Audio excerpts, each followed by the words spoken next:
உஸ்மான் ஹாடியின் கொலைக்கு எதிரான போராட்டங்கள் நடந்து வரும் நிலையில் குல்னாவில் நேஷனல் சிட்டிசன்ஸ் பார்ட்டியின் தொழிலாளர் தலைவர் முகமது முதலேப் சித்தர் தலையில் சுடப்பட்டு அவர் கவலைக்கிடமாக இருப்பதை அடுத்து வங்கதேசத்தில் மீண்டும் பதற்றம் அதிகரித்துள்ளது.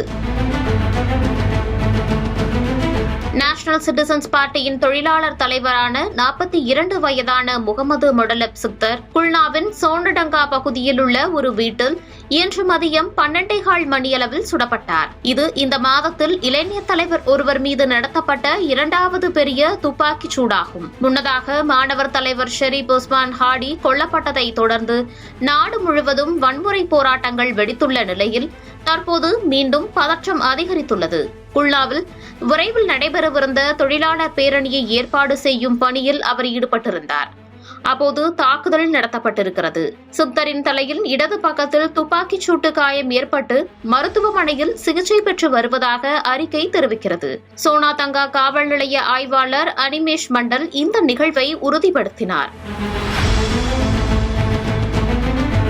மேலும் துப்பாக்கிச் சூட்டுக்கு ஆளான சித்தர் குல்னா மருத்துவக் கல்லூரி மருத்துவமனைக்கு கொண்டு செல்லப்பட்டதாகவும் அங்கிருந்து அவரது தலையில் சிடி ஸ்கேன் எடுக்க அழைத்துச் செல்லப்பட்டதாகவும் கூறப்படுகிறது.